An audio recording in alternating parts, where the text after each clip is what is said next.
tired of feeling anxious. And what's also disappointing is that you haven't been able to find anything that really works to get rid of it. Well, your luck is changing. You've just stumbled across something that's a real breakthrough. The free app that you're about to get is a major breakthrough for getting rid of anxiety. What if someone invented a new technology that was like running antivirus software on human beings? And what if that human antivirus software was able to show you how to wipe out the energy patterns in you that have been locking you into your anxiety? What if getting rid of your anxiety became as easy as dragging files to the recycle bin? Well, you're in luck.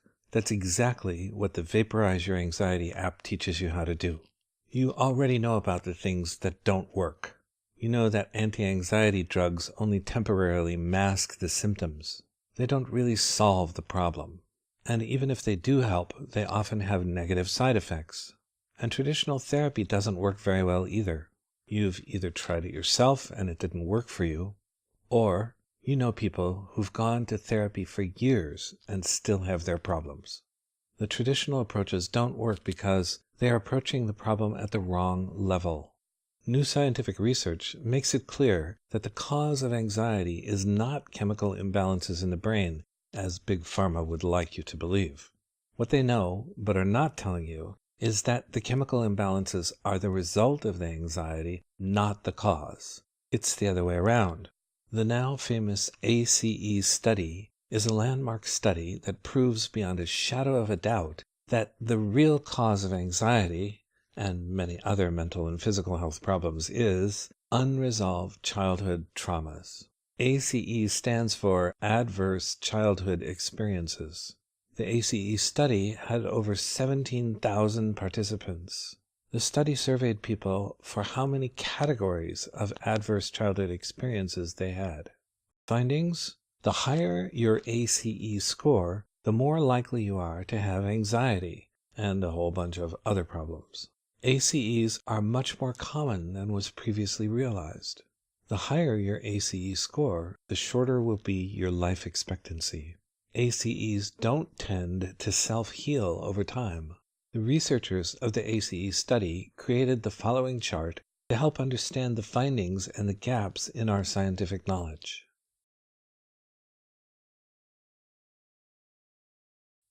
There is a progression from having the initial adverse experiences in childhood to the development of social, emotional, and cognitive impairment, to the adoption of health risk behaviors that eventually lead to a wide range of mental and physical health problems. The study was not designed to determine why ACEs don't self-heal over time, because that was only discovered as a result of doing the ACE study itself. It just determined that unresolved childhood traumas are the real underlying causes of health problems as much as 50 or more years later in life. The answer to the question, why don't these old traumas self-heal over time, was discovered by me. Hi, my name is Tom Stone.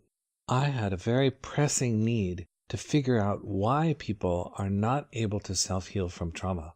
That's because on December 7th, 1993, I got shot in the chest by a deranged stranger with a .44 caliber handgun. I miraculously lived through this assault, but I had PTSD, post-traumatic stress disorder, as a result of the attack. I had all of the typical PTSD symptoms: nightmares, flashbacks, startle response, anxiety, hypervigilance, sleep problems. The accepted dogma of the psychological community is that if you have PTSD, that it is not curable. You just have to learn how to live with it. Well, I didn't buy that. It seemed to me that they must be missing something. So I set about the task of seeing if I could discover that missing something. Now, it took a few years of my own specialized research to figure it out, but I finally did figure it out. So what did I discover?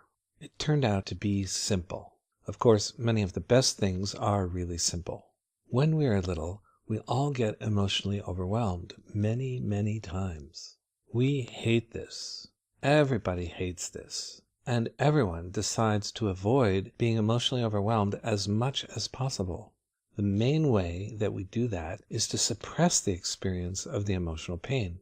And this happens over and over again. It also happens so early in our life that it's before we have even learned how to speak. It's a pre-verbal decision. We just do our best to not feel the pain. And this becomes such a deep habit, deep conditioning. We get so good at suppressing intense emotional experiences that it becomes our default way of dealing with emotions. We get really good at emotional suppression. And this all happens before we even learned how to talk. So the decision to suppress our feelings doesn't have words associated with it. It's a feeling level decision. Then we grow up and learn how to speak. We start to relate to the world through words and language. But because we didn't have words associated with our decision to limit our own natural capacity to feel things, we just keep suppressing our feelings immediately, especially when they are intense. This is a setup for being really lousy at resolving trauma. This is the reason that most people are basically emotionally incompetent. Let's be real here. How many people do you know who are good at handling their emotions? Not many, if any. This is why the ACEs don't self-heal over time. There's another more preliminary level that's been missing from the ACE pyramid. The cause of the accumulation and non-self-healing of the ACEs I call the core dynamic of resisting feeling things fully. And this is why psychology thinks that PTSD is incurable. But it's not incurable. In fact, after I had this insight about the pre-verbal decision to resist feeling things fully, I decided to try some experiments of doing the exact opposite of what we are deeply conditioned to do. I decided to try getting closer to the sensation of the energy of the remaining trauma in my body. I said to myself, "Tom, you must be crazy." But I decided to go for it anyway. Here's exactly what I did. I knew that all I had to do was think about the incident, and I would still feel the terror that I felt when it originally happened.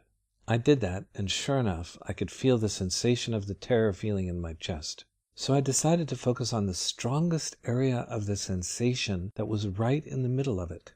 I did that, and it was intense. But even though it was intense, I stuck with it and fairly quickly realized that I could handle the intensity. In fact, it really wasn't all that difficult. I quickly discovered that, strangely enough, if I just stayed focused on the strongest central part of the sensation, that it was possible to continue to feel it, and even more fascinating was, as I continued to feel right into the center of the strongest part of it, it gradually started to become less intense. It was getting a bit softer. Amazing. I was intrigued, so I decided to get my courage up and get even closer to the remaining feeling of the terror. When I did that, it made the feeling seem stronger. Of course, it hadn't become stronger. I was just closer to it, so it seemed stronger. So I hung in there and just continued to feel right into the center of the most intense part of the energy of the sensation. To my astonishment and delight, it got softer again. Okay, now my confidence was building. I got closer to the remaining feeling again. Again, that made it seem stronger. But I just kept getting closer and closer to whatever was left of it until it got so soft I couldn't find it anymore. I searched all around inside of my body, but I couldn't find any remaining feeling of terror. So I decided to see if I could provoke the feeling by remembering the traumatic event. I thought about it, and the feeling of terror was completely gone. Wow, I thought, I must be onto something. But let's see if it lasts. I'll wait until tomorrow and see if it is still really gone.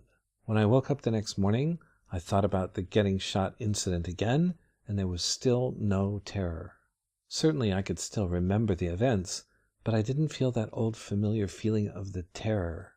And I realized that I had slept through the night with no nightmares for the first time since getting shot. I decided that I would apply what I had discovered to every remaining feeling associated with the trauma of the whole experience, including getting shot, the fear that he would come into the house and shoot my wife and daughter too, the bumpy, painful ambulance ride to the hospital, the surgeries, and experiences of feeling like I was going to die while I was trying to wake up from the anesthesia. I used this new way of feeling things fully to resolve one traumatic experience after the other until they were all gone. I couldn't find anything else to apply the technique to. The result was that all my PTSD symptoms disappeared completely. No more nightmares, no more flashbacks, no more startle response, no more anxiety, no more hypervigilance. I had cured myself of PTSD. Unheard of. I started to share what I had discovered with family and friends. I rapidly learned that the technique could be used for all kinds of emotional issues. You didn't have to have severe trauma in order to benefit from this insight. So since then, I've been traveling around the world teaching people how to do this. I've been doing that now for over 20 years. And along the way, I've discovered several more techniques for resolving disruptive emotions. I've developed 8 different techniques, and you can learn all of them, again, for free. They're called the Pure Awareness Techniques. That's because at the end of each technique, you arrive at the experience of your own awareness without anything occupying it, so the awareness is pure. Over the years, I've used different names for my work: human software engineering, emotional mastery training, and now I call it inner greatness optimizing. And within Inner Greatness Optimizing, we now have this very cool app system that you can use to guide yourself through these amazing techniques at your own pace. I've also developed a number of special programs for helping people resolve specific ACE-related problems, such as reducing the stresses that cause anxiety, depression, fibromyalgia, resentments, grief, nightmares, and stress. This program is called Vaporize Your Anxiety. In this program, you will learn 3 different Pure Awareness techniques. You'll learn what is called the In technique. That is the one that I first discovered. It's the one for resolving trauma and emotional pain. You'll also learn the Out technique. This one is for resolving what are called reactive emotions. And you'll also learn the Locate technique. That's for helping you to find the energy field of the emotion when it is well hidden due to your long-standing habit of emotional suppression. So you'll be guided through the different steps of using the apps to vaporize the different components of your anxiety. There are 2 wonderful things about this program. It really works, and it's free. So that's the story about how to really get rid of your anxiety and how I discovered how to do that. Thousands of people have learned how to do this. You can learn how to get rid of your anxiety too. Click on the link on this page for the App Store for your mobile device and start to vaporize your anxiety right now.